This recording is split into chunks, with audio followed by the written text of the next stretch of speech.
Here we go. Well, welcome everyone to our April WEAll talk. Today we're going to have Jody, Aked talking about dialogue and convening for effective action. And my name is Ana Gomez. I am the network lead for the Wellbeing Economy Alliance, WEAll. And as always, every month we host this, we keep this space for conversations to happen, for knowledge exchange, and for having the possibility of learning from some of our WEAll members and contributing to creating spaces where connections and potential collaborations and learning is happening. So thank you so much for joining us today. As you know, some of you are regulars and you know what WEAll talks are about, but for those who is the very first time that they're joining us today, WEAll talks are meant for some of our WEAll members to provide us the opportunity to connect around a topic. And then after their presentation, we're going to have the possibility to actually discuss about it, to share ideas, experiences, questions, and make this space participatory and safe and interesting and fun conversation among everybody here in the room. So thank you for joining us today. So I'm really, really grateful for Jody today. She has degrees in psychology and a PhD in complex systems change. She began her policy career at the Commission for Racial Equality and the New Economics Foundation in the UK.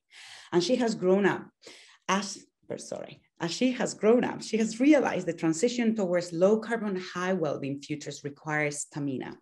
So she has spent the last decade in boardrooms, supply chain systems, marine and land-based ecosystems, learning by trial and error how to facilitate safe, rewarding, and accountable processes that move people to act and sustain their commitment. So I'm really grateful for her. She's going to be taking us to this space. If you want to leave any comments while she's doing her presentations, please use the chat. But I just want you to know that I will probably name your name and ask you to unmute yourself because this is a participatory event. So here we go. Jody, welcome and thank you. Thank you, Anna. And Lisa, actually, who was the one who kind of made this happen when we had a chat one day and got really excited together and decided we should dialogue about dialoguing. And it's really nice to see some familiar faces.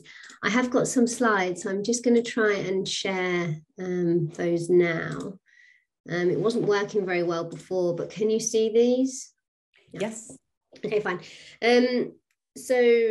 I'm really excited to be talking to you. Let's just get that out there. I think you'll have lots to contribute as a community.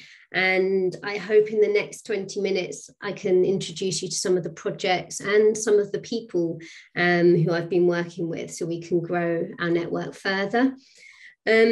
So to summarize the problem context and the opportunity that surrounds this talk, I wanted to share two quotes with you. They're quite exposing. The first one, call me old school, but what have you actually been doing?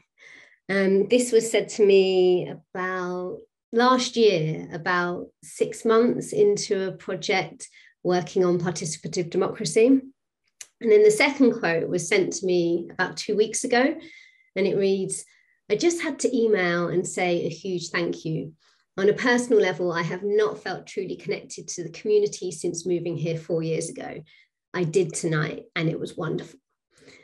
Now, the quotes are worlds apart in their appreciation of the work I've been doing, but they belong to the same project. So, and what bothers me, I suppose, more than the criticism, is that I didn't really respond persuasively enough to the person who was dismissive with me. I mean, they were dismissive out of frustration. We hadn't really articulated well enough our approach on the project. Even though internally, probably because I'm not a spring chicken to this work, I was really confident that we would have the results that we did. So what wasn't I able to say?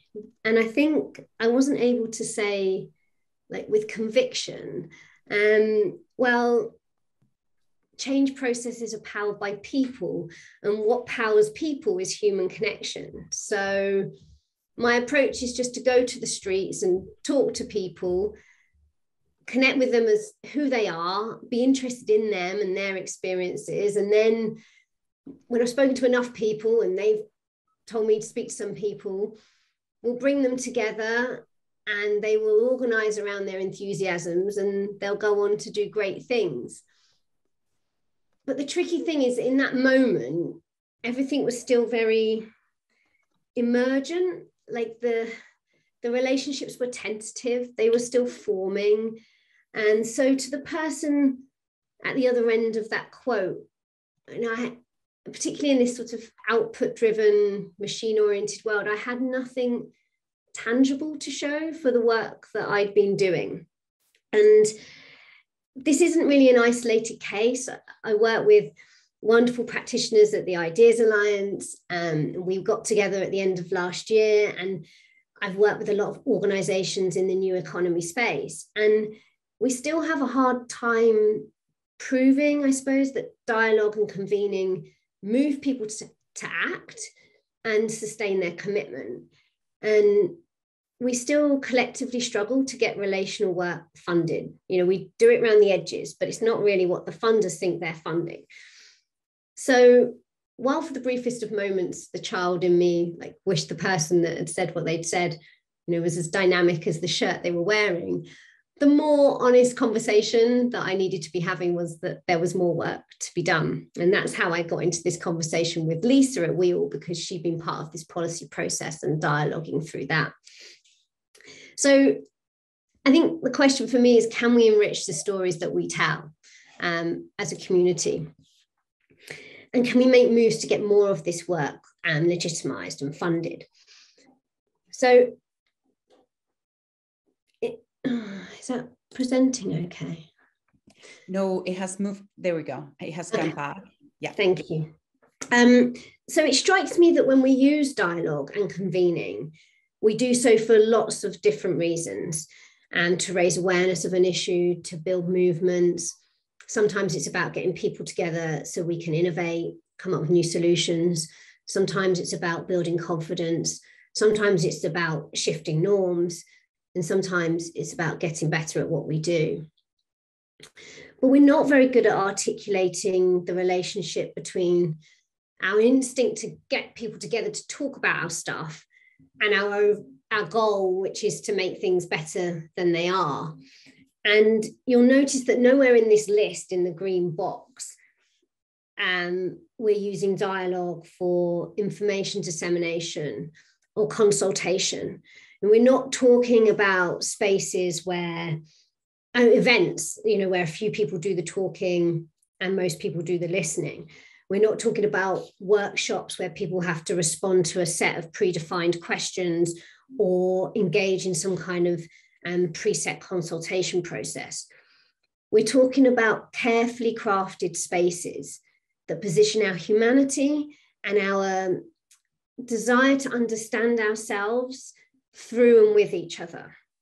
And these are conversations where people learn about who they are, what they value, what they're good at, what drives them. They're about getting to know each other as human beings.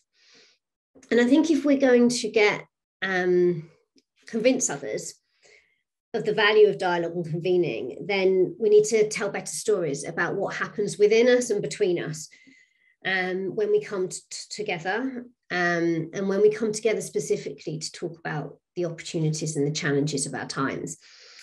And I've made a start based on some of the research and the evaluation of initiatives that I've been involved with, but I'm hoping that we can broaden and deepen that conversation together today. So here are a selection of things that I've noticed. Jody? Yeah. Sorry, it's me, it's Anna. I'm sorry. It's just, I don't think your presentation is working. So you are still on the, can we enrich the stories we tell? And it's moving, it's making, so I don't know if you want me to do it for you, or would that be okay? Yeah, so if you don't mind closing. I don't know what is happening. Yeah. Sometimes Zoom just has, in my presentation software, just has a little time together. I'm on. Thank you.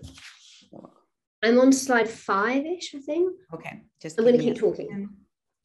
So the first thing I was talking about is that aha moment that cannot be taught. I don't know, this is what I've called it. I mean, it's not like very pithy, but in my experience of working on environmental education in the wellbeing economy space, I've learned it's rarely effective to tell people to see things differently. I mean, you can throw tons of science at them, and at human beings generally, if we're not ready to hear something, then we don't. But when we provide convening and spaces and space for dialogue, we teach ourselves. And this was the experience of one organization who's, I think, in the WEAll ecosystem, who worked to shift social norms towards an inclusive and equitable economy.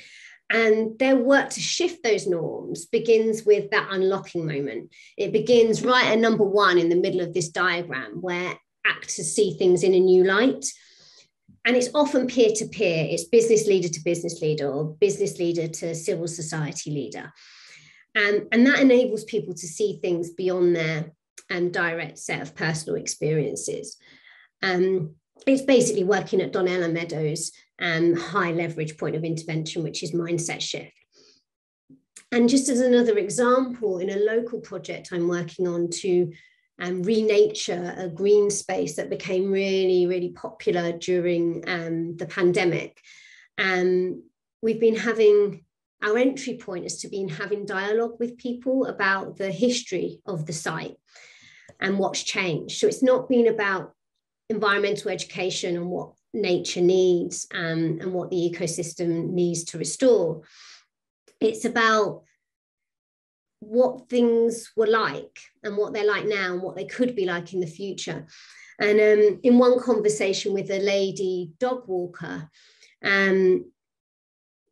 she was reflecting, oh, there used to be loads of skylarks here. And when I was growing up, that was just, they were always around, and they haven't been recently. In fact, very recently, there haven't been any. And we talk about what skylarks need in order to mate. And then she goes to me, oh, wait, hang on a minute. I've just realized something. I think I've just made a connection. It's the popularity of this place with dog walkers like me, isn't it, that's having an impact. And that's the aha moment. That's the one that cannot be taught, but where we reconcile what we value about a place with our own influence on it. And if you, I don't know if we've got that slide on the screen now, Anna, but if you move around that loop, you go from that seeing things in a new light, but dialogue can also deepen our understanding of an issue and our how we're implicated in it. And then when we do that exploration together, we start to build the individual and collective agency to change things. And this pathway is grounded in critical consciousness raising theory, not a very catchy name, but we're also using it in a project with children on child labour as well. So my next sort of thing that I wanted to reflect on is that collective spaces build competence. My own research has found that our identities and our capacities are negotiated through our social interactions.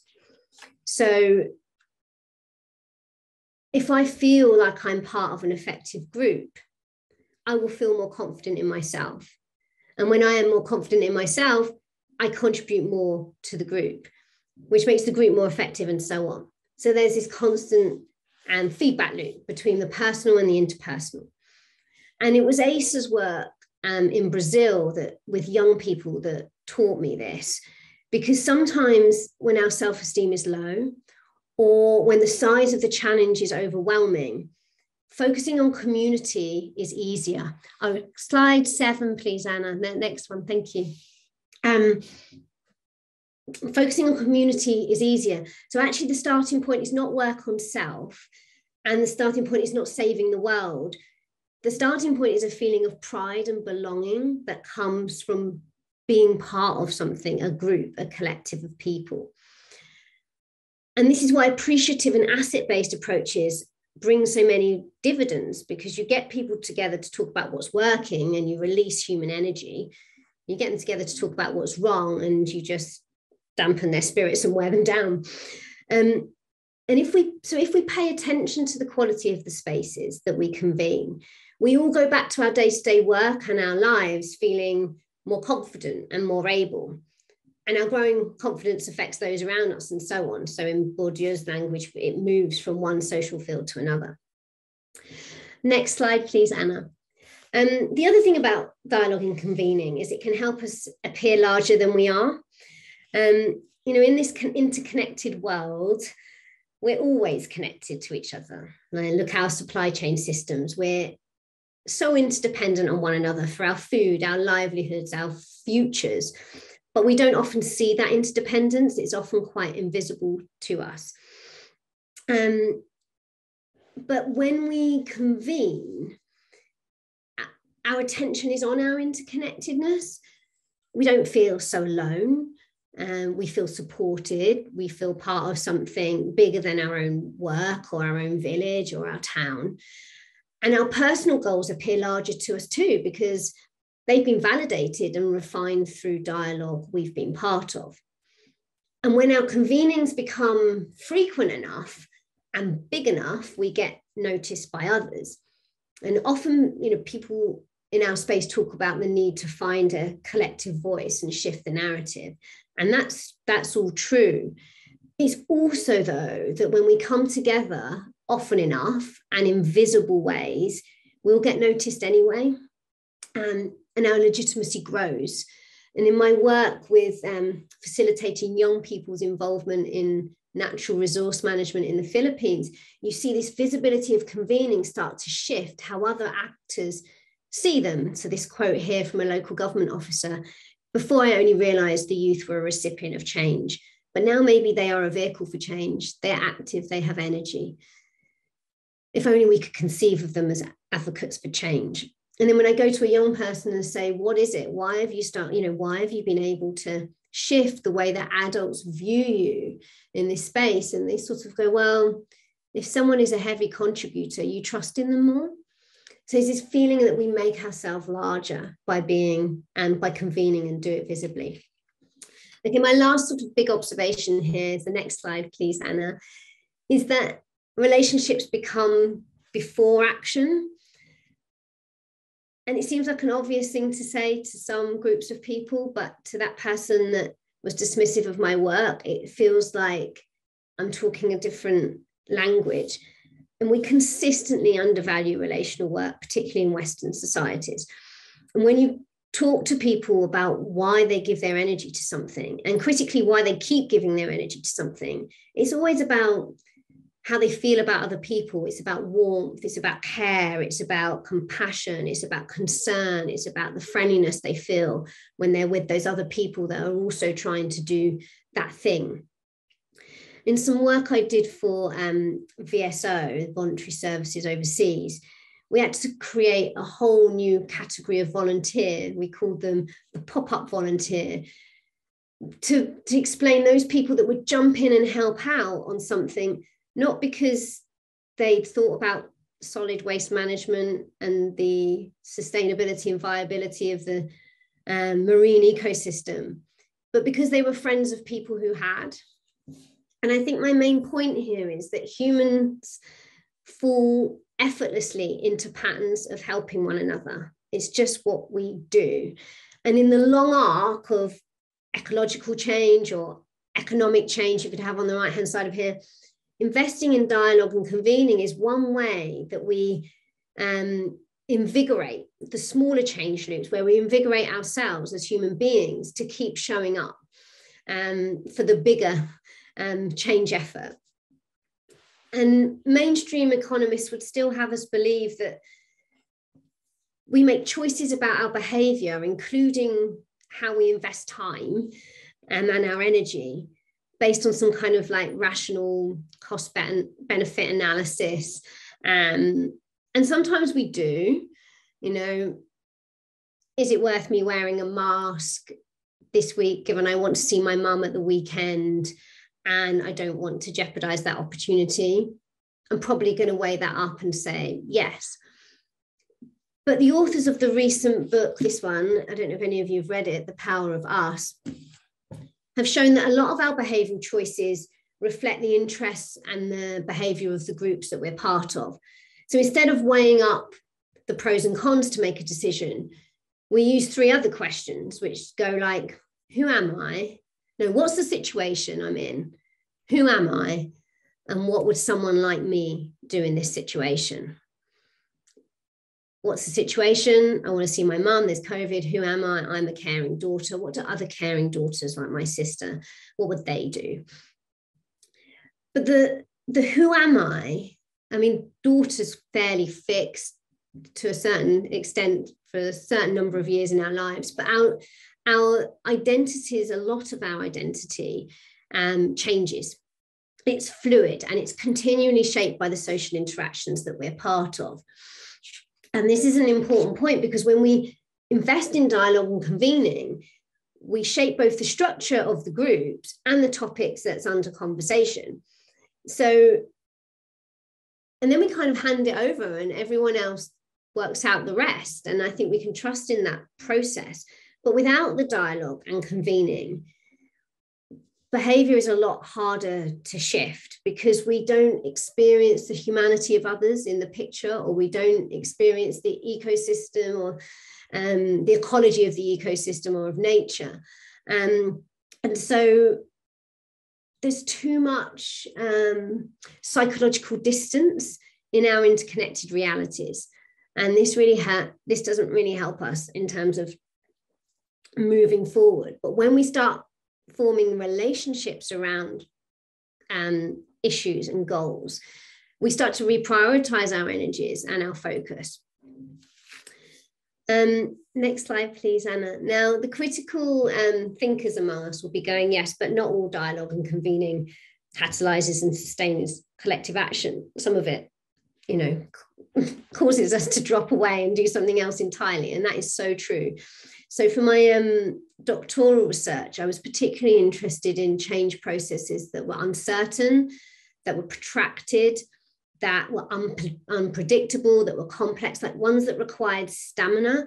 And it wasn't really about who was connected to who. For those change processes, it was about how people feel in those interactions. And the 3 sort of simple interaction rules, which would define whether people sort of showed up and kept showing up, was, do I trust myself with other people in that group? Do I feel effective and competent in that group? Do I feel good at what I'm doing? And do I feel that I can be part of that group, but not have to really compromise who I am? To what extent is there alignment, social alignment between who I am and what I value and what the group values? It's kind of what Maureen O'Hara talks about when she says the I and the we, or that dance between being part of and being an individual within. For the last part of this talk, I'm going to abruptly depart the conceptual and into the practical, because I think today it would be also useful to think about how can we do more of this work if that's what we want to do. So next slide, please, Anna. So aside from telling stories about why dialogue and convening is good, what can we do about getting it funded? Next slide, please, Anna. And in pulling this talk together, it dawned on me that part of the reason why I always jump at the opportunity to work on participatory action research projects is that the resourcing that goes into dialogue and convening. On this slide, you have a classic action research cycle where we analyze the situation, we generate some theories of change, we plan, we take action, we evaluate the impact, and we just go round and round like that for a period of 18 months or 2 years. But at every single point in that process, we come together to discuss things and to work things out together. And Danny Burns at IDS, that's his diagram, and his co-author Stuart Worsley, who I think is at the Green Economy Coalition now, they're really good at getting this sort of work funded. And certainly Danny is not shy at getting it funded properly. For every one of those meetings, there is a resource facilitator and documenter, so that those conversations can seed from one space to the next and people can remember what they decided and what they agreed upon and what they disagreed on. Next slide, please, Anna. And he builds an upfront investment of 3 months dedicated to relationship building. So this slide shows you what an actual research process looks like over sort of a year to 2 years, and all the different meetings and the action that happens in between the meetings. But at the front, it's like, boom, we're going to spend 3 months relationship and trust building. And that we've just protected that in the project. And I've, at this point, I'm going to invite Ranjana to share her experiences for 2 minutes, because I've been working with her in Nepal, and she's been working on really difficult reality of trying to get business leaders who run sort of small, often informal enterprises in the adult entertainment sector, to get them together to begin having a dialogue about the use of children and minors in sex work. And it's taken quite a lot of time to build the trust to have that first dialoguing. So Ranjana, I hope you can just spend 2 minutes now and just share how that has been for you. Next slide, please, Anna.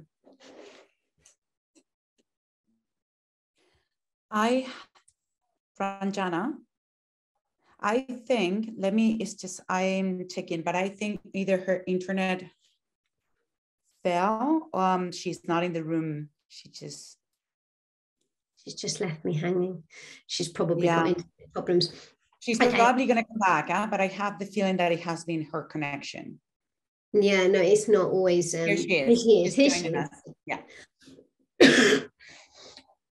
It's not always great.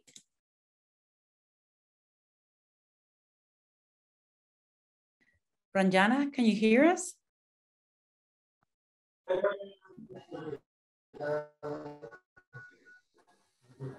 No.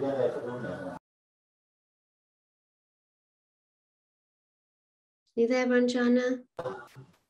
Oh, yes. Can you hear me? Yes.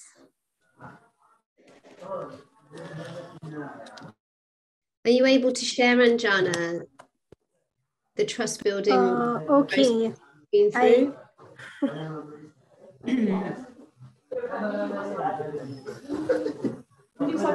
Yeah. Hi everybody, Jana Sharma, and I'm working with the Clarissa Nepal.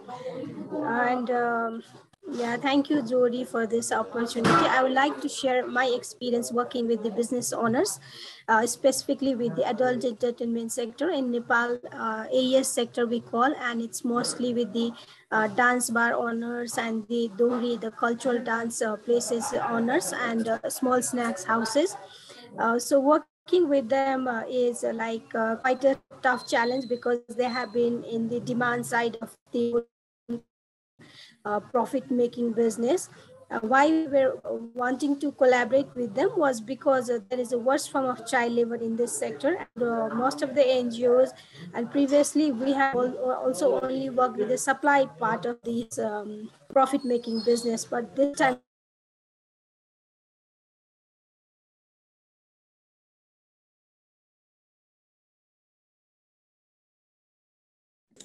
I think we've lost them. How these children come over there.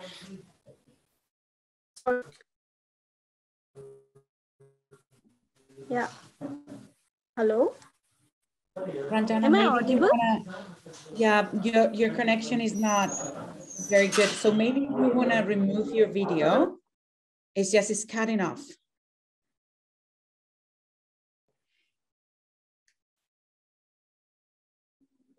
Or maybe, Jody, we can...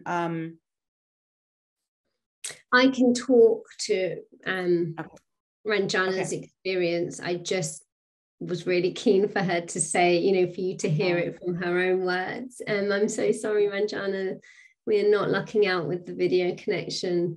But I can, in order to get the business owners in a dialogue. It took 16 separate meetings, many of them one-on-one.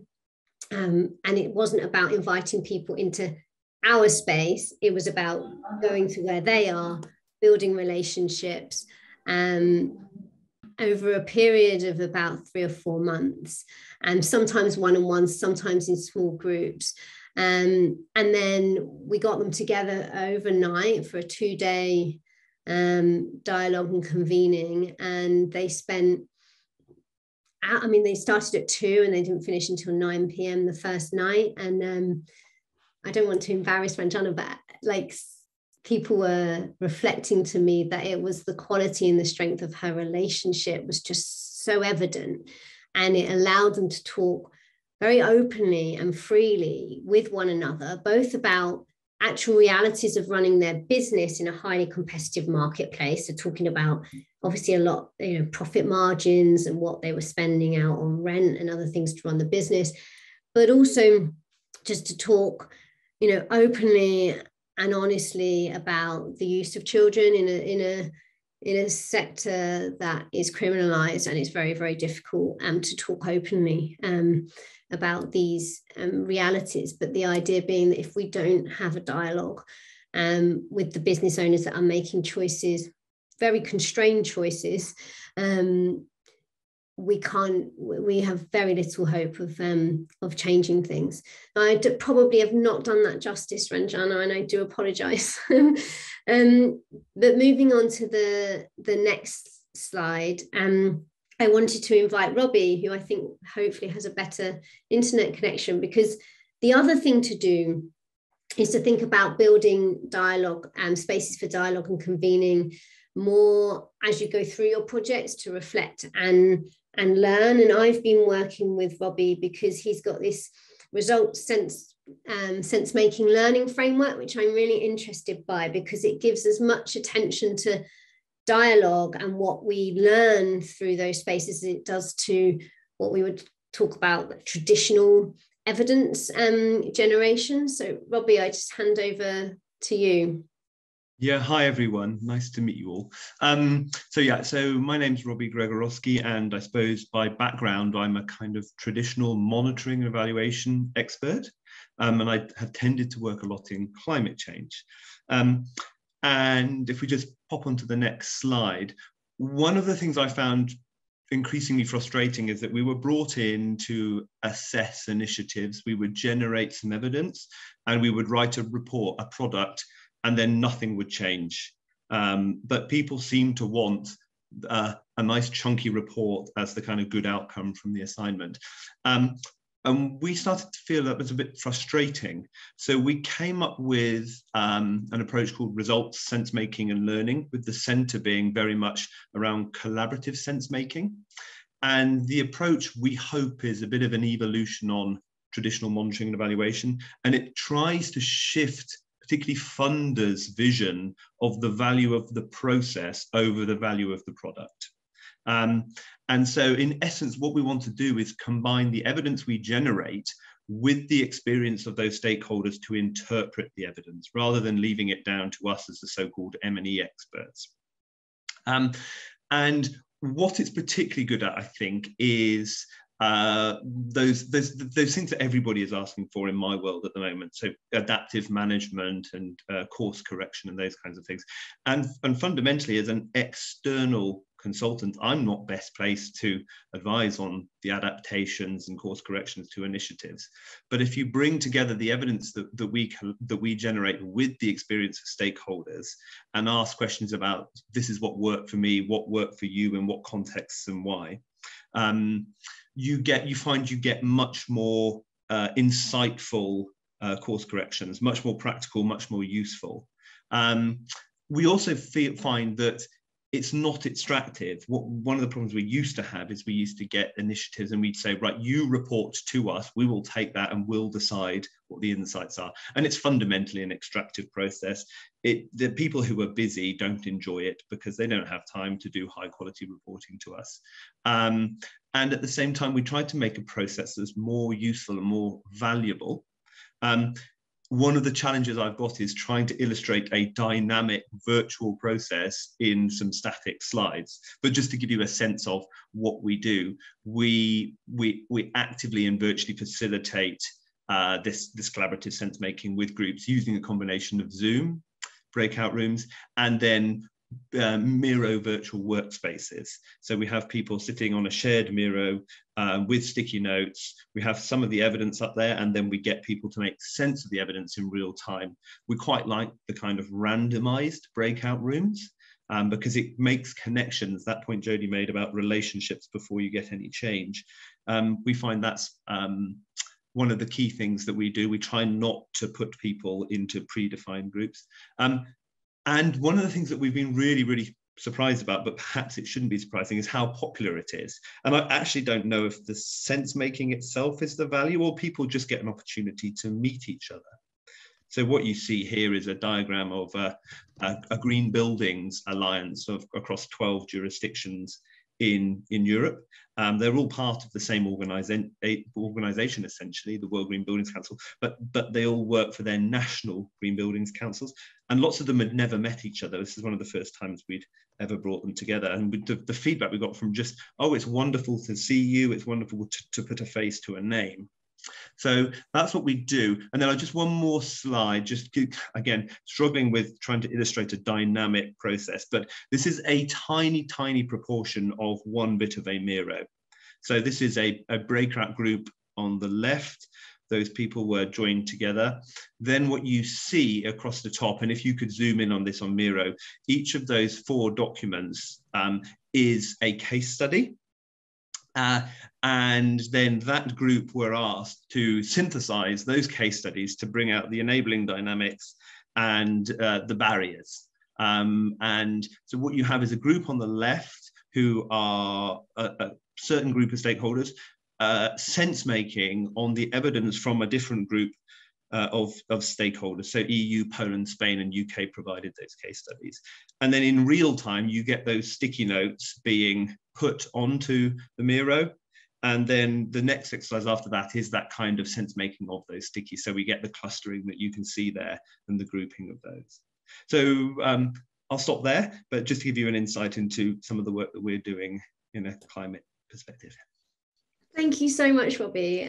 I do really like how it went super practical and starts illustrating what we've, how we actually do some of this stuff and to be honest, in the last couple of years we've had to innovate loads, right? Because most of us are used to doing it in person, and we've gone totally to doing it virtually using things like Miro boards. And I think the one thing I'd like to add on to that is one of the things I'm really keen to push people I work with, organizations I work with, is to do that sense making, yes, within their own organization, but also to be brave enough to do it with their network of partners or their affiliates or their coalition, because I think then we get a better understanding of ourselves as an ecosystem of actors.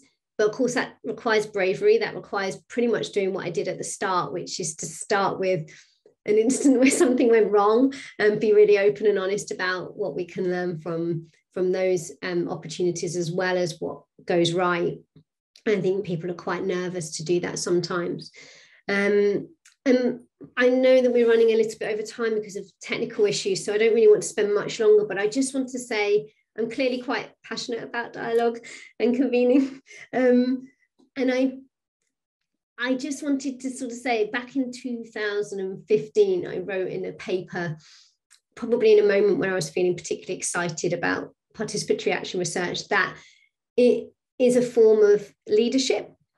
And it's quite a claim, but I sort of stand by it, because I think dialogue and convening can act as a container for our learning and our effectiveness and our accountability to each other. And it helps us show up for collective action problems. And if you look at it from another lens and you think about what complexity researchers like Daniel Wall say about designing for positive emergence, they say, think of 3 things. You need to think about people being connected to one another, people working effectively together, and then good quality information flows that help decision making. And I suppose my question to you is, you know, what more could we want from leadership than that, really? Thank you, Anna. Thank you. Thank you so much, Jody and Ranjana and Robbie. Thank you so much for everything that you have shared with us. So right now is the time for questions. If you have questions for any of them, or if there is anything that you would like to share, any of your own experiences, participating in any space where dialogue and convening has been relevant for any actions to be taken, please, now is the time for you to raise your hands and contribute to the conversation. And obviously take advantage of having Jody, Robbie, and Ranjana in here. Just gonna take it on. There are a few comments here. Leadership is the leadership required today. All right. Anyone?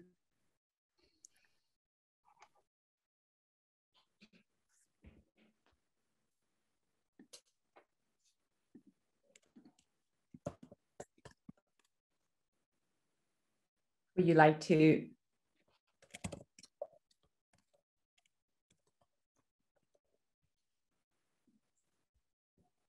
Joe. Thank you. Hello, hello. Having facilitated many sessions, there's that uncomfortable moment where we're waiting for the reactions. So it's nice to be on the other side, to step in. So actually, by pure coincidence, I've just been evaluating a dialogue and exchange program for an international NGO that works on peace, and we're just concluding our evaluation. They really work all around the world, and they work with civil society organisations, really marginalised groups, people whose voice aren't heard.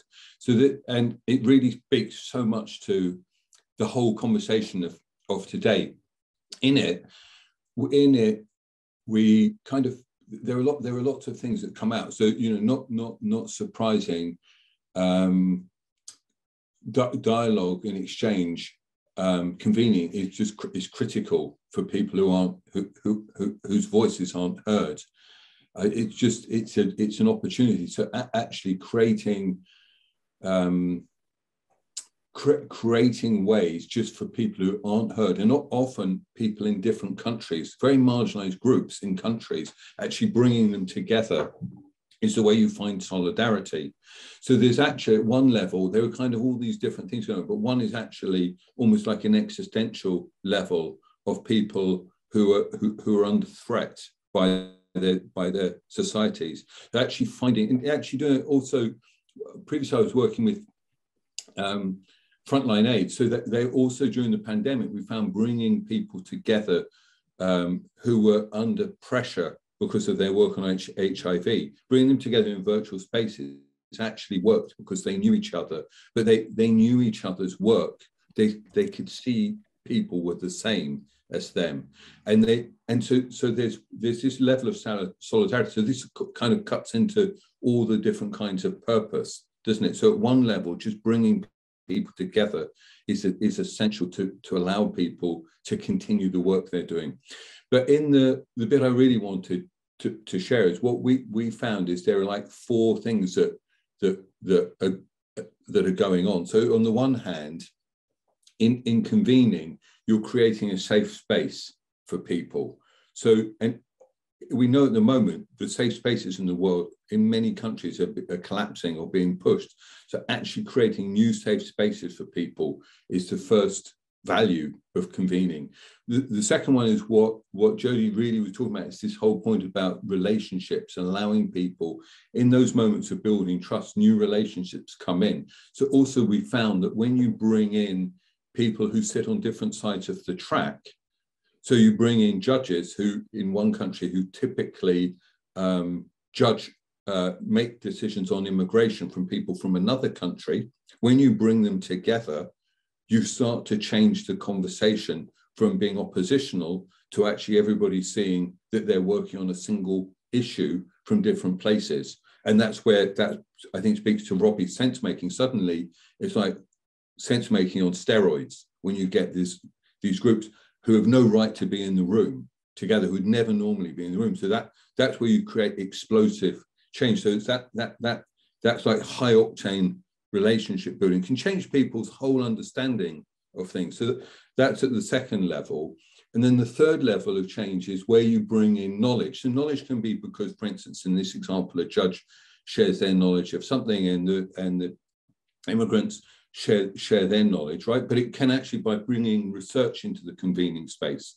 So the organization we're working with started to work with researchers. We found, like, when you bring in new knowledge, that then actually changes, we've got steroids, we've got octane, it adds another, fuel into it. And then what we found is when you bring all of this together, it actually creates a change of collective agency. And because you've now got relationships, you've got trust, you've got a new understanding of the world, you've got new knowledge. And it's the point I think Jody really speaks about, is this sense of, and you're now with a group of people working on something. And so both your individual and collective agency suddenly change. And it generally happens very organically, but there are ways of creating it deliberately. Anyway, sorry, I'm very enthusiastic about it. I'll stop talking now. No, this is fantastic. Thank you so much. This is what the talks are about. Is about, Jody obviously has been presenting the topic, but it's about listening to your own experiences and reflections and learning. So this is really useful for everyone. Thank you. Becky. Hi. Yeah, I just want to say thank you so much, Jody. It's like basically you've given a conceptual framework and made sense of my world. So I like, one action that's definitely emerged is I need to have a conversation with you, because all of the references that you use and things, it's just so helpful to kind of give some structure to some of the stuff that I suppose I've done in my career intuitively. And just to give a bit of background to that, I set up a social enterprise called Coaching Communities about 3 years ago, and I've been experimenting with essentially taking the idea of dialogue and convening and combining it with coaching approaches to provide spaces for people, no matter what they're doing, to give them some very active, forward-looking, structured spaces where they can move forward on challenges and navigate complexity. But in that reflection on how you get funding is so apt and so live for me, because I suppose, so my background is as a participatory researcher, and what I did is went, this stuff, the actual convening stuff, is so powerful that I almost want to remove it from even the research product itself, So I think that it's got so much value on its own that I want to make that the kind of centerpiece. But in doing so, I've made my funding challenge so difficult, because I haven't got that kind of other reason, the kind of final product that Robbie talked about, the report that they're going to get at the end. So how on earth you talk about this stuff of, like, actually just getting people in the room about whatever challenges they've got going on. So without us saying we want to talk about X, Y, or Z, you decide what your challenges are, and we'll convene a safe space where you can have that support and move forward with each other. Yeah, it's just really tough to explain it. And I like the idea of stories, and I suppose I want to push that conversation, if we have time here, to say, like, I don't know, what sort of stories and how do we make those stories have teeth? Thank you so much, Becky. If you are okay, we can listen to Lisa, who's raising her hand, and then Jody, I don't know, or Robbie or Rajana. I don't know if you have anything that you would like to add to what has been said so far. Lisa. Yeah, thank you. I knew I would love that presentation after the chats that we've had, Jody and did.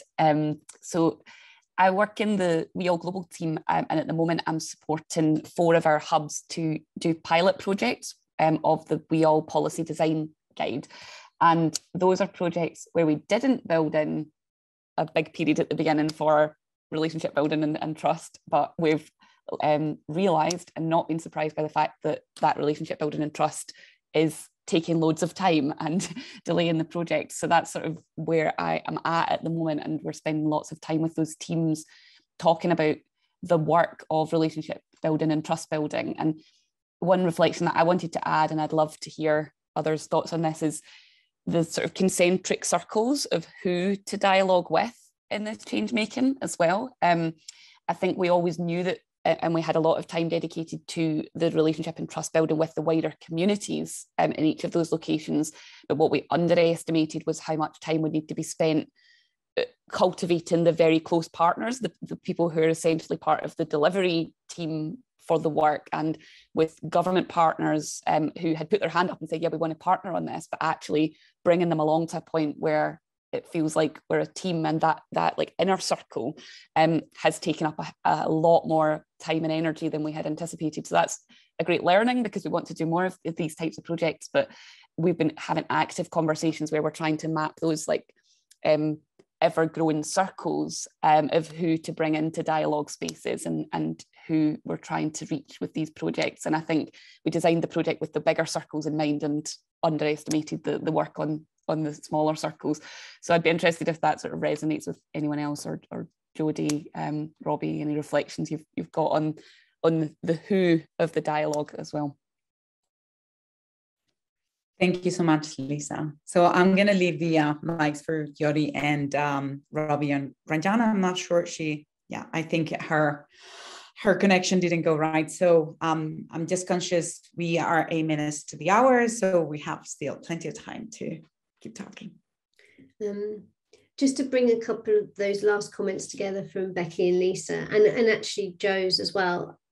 I think we do often think quite carefully about who we bring into the dialogue, and sometimes it's about trying to create spaces that are intentionally diverse. Sometimes it's dialogues with particular groups to build, and then it's coming to a multi-stakeholder group, and it just depends on where those particular groups are, I suppose. So I think that's an interesting thing. I've always, Lisa, thought about, I don't know if this is helpful, but in actual research, I've got my core group and then the peripheral actors that we need to bring in. And it sounds like it's that core, like people that are going to actually be doing things. And it is like you have to think about team dynamics. It's like you are working across organizations, but you're kind of trying to create a team where people support and jump in and help, and it's peer-to-peer.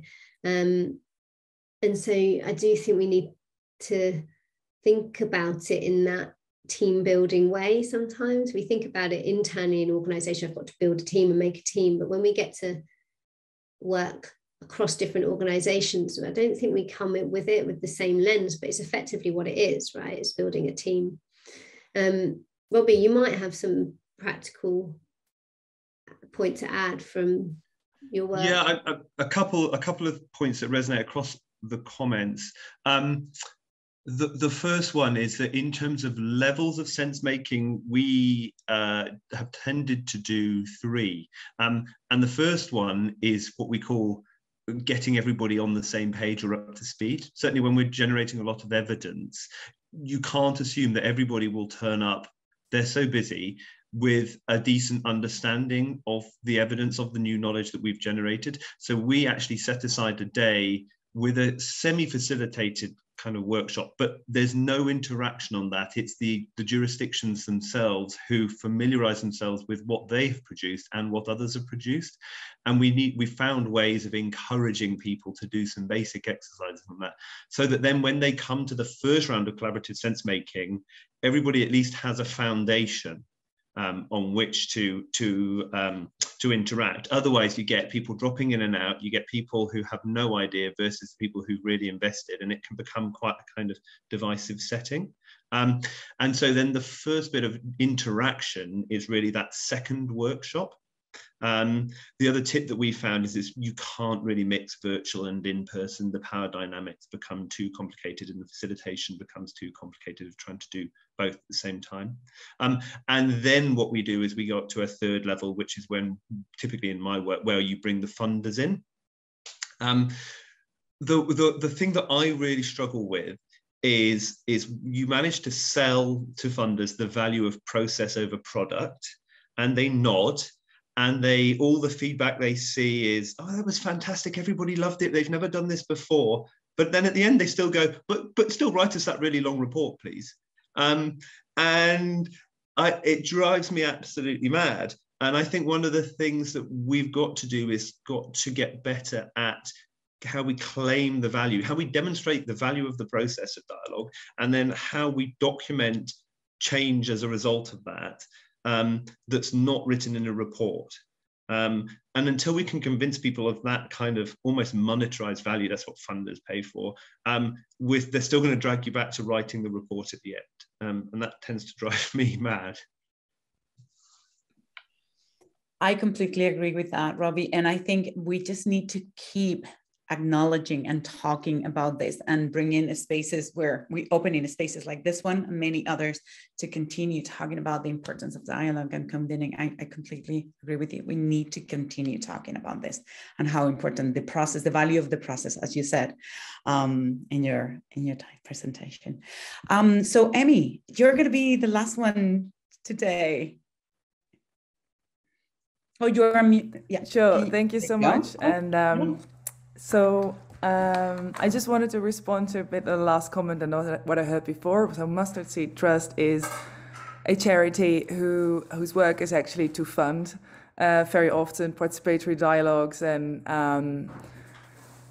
organizations who aim to move from domination systems to partnership systems very often in this, and this happens in a collaborative space, and very often big chunk of the work that the organizations we support is in dialogue and convening. So Robbie, we do not, we try to steer away from getting long reports, but definitely it is a huge challenge to find out,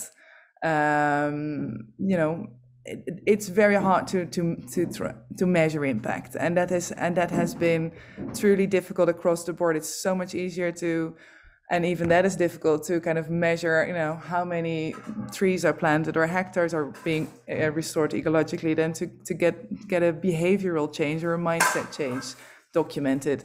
I think we are super small, and we have a very personal relationship with organizations we fund, so maybe this is different to other types of projects that are maybe bigger. 1 second, darling. Sorry, 1 second, darling. I'm just in a meeting. Wil je even wachten, schatje? Ik ben even aan het praten. Kom zo weer terug. Sorry, my daughter is sick at home. I'm going to... Oh, so sad. Anyway, so what I just wanted to say is that what is really valuable for us is if there's an opportunity to first have conversations with the people that you're dialoguing with or convening with.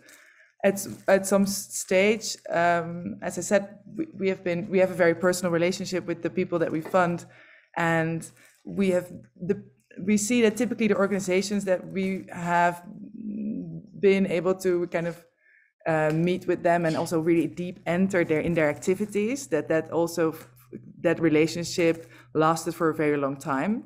So we have been funding for a very long time organizations that we have been able to see the benefit of dialoguing, because we know the people that they have been dialoguing with. So if there is an opportunity to bring funders into that safe space, that is maybe very useful. But yeah, as I said, we are in a bit on a small scale, small scope. So I don't know if that would work for kind of the big, large funder donor institutions in the world. But I don't know, maybe that's an idea. Thank you so much, Amy. Thank you for sharing this, and say hello to your daughter from all of us as well. Yeah, sure. Yeah. Thank you. Okay, so I am aware that we are over the hour. I have I've seen different comments on the chat. I just wanted you to know that I will be sharing this on our Slack. I don't know if everybody here in the room is part of the WEAll community. We have the WEAll Citizens platform. You can become a member. There are different ways to be connected to WEAll, and WEAll is always welcoming everyone who is working and connecting and valuing relationships and dialogue and collaboration. So I'm just going to leave my email on the chat just in case you want to connect to WEAll after this talk. But just Jody and Robbie, I want to give you the opportunity to say anything that you would like to add to this conversation. We're going to be wrapping up, and I just want to tell you all, oh, Jody, thank you. I was going to ask you if you wanted to share as well your email in case people want to continue the conversation with you. And Robbie, if you want as well, super happy if you can leave your email, and please add anything that you would like to say before we finish the WEAll talk today. No, just thank you, because the comments that I've learned from them again, and I think, you know, I forced myself to put down on paper some of what I've learned, but it's far from perfect. And I do think it needs to be a conversation that we keep having. And I'm trying, I use this event to be like, right, you've got to think of, you've got to try and start to articulate this in ways that you failed in the past. And I think maybe the more that we can do this, like we just need to put our heads together a bit more, I think, and just hash it out. And have those go-to things, our elevator pitches when someone's trying to dismiss what we're doing, through to out of frustration on their part, through to those killer phrases that work in funding proposals, through to, I think, Robbie and Becky, you're right, how we document the change that happens from these processes. Because in my experience of being part of processes for a long time, it can be 8 months into the future where someone goes, well, that session, I couldn't do anything straight away because the timing wasn't right in my local authority to do it, but I always remembered it. And I've just been waiting to do it. It's getting those things and being able to create the stories around that. Thank you. Thank you so much, Jody. Probably. I think Jody's wrapped it up nicely, so I won't say anything more, but lovely to meet everybody and good luck. Yeah. I want to say thank you. Thank you to all of you. I will review all the chat. I want to make sure if there are any questions or any comments that I missed, I will pass them on to Jody so you can continue the conversation. But thank you so much for joining us today. It's been a pleasure, and we'll continue the conversation. I'm positive about it.